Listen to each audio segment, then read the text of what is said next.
Hello, my name is Nolan Phillips, and I'm the representative from the state of Kentucky.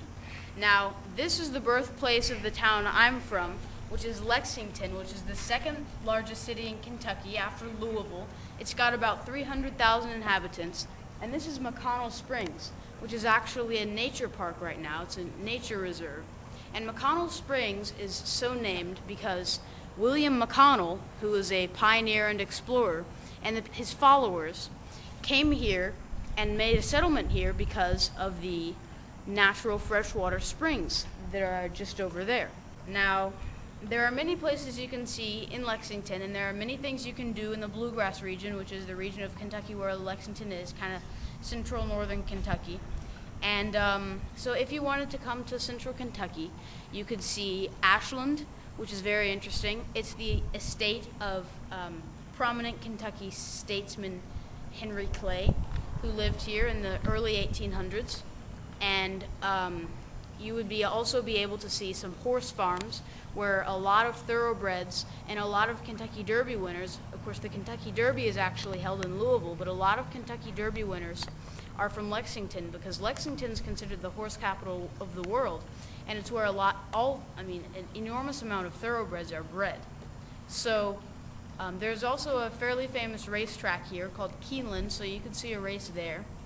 And in the general region, there are some very interesting things to see geologically speaking on the Kentucky River. Now, the Kentucky River does not go through Lexington. It goes through Frankfort, which is the state capital. But Lexington is not actually on any type of water body.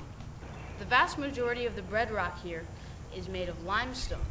So there are a lot of karsts. There are a lot of, which are, it's a watery underground limestone area. And there are a lot of underground caves. Next to the Kentucky River, there are some palisades, which are very interesting.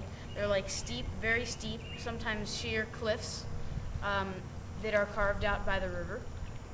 The place probably that I would like to go most in the world, or it would be definitely towards the top of my list, would probably be the Kingdom of Bhutan, which is a small country in Central Asia in the Himalayan mountains.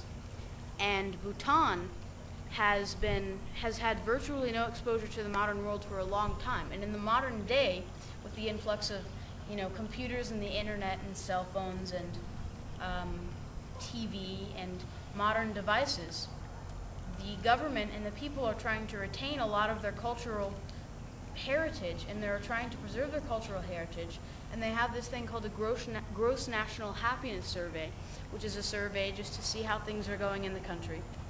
And I think the language is very pretty too in Bhutan. It's closely related to Tibetan. It's called Runka.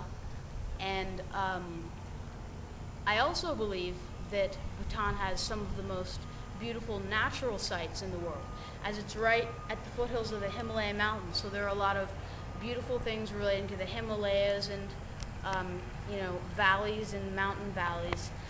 So that would probably be the place in the world where I would like to go to most. All right, National Geographic. Did you know that Kiribati is the only country, it's an island country in the Pacific, and it's the only country that's right at the crosshairs of the international dateline and the equator, which means that before 1995, when a law was passed regulating otherwise, you could travel from one island to another island in the same country and technically be in a different season on a different day.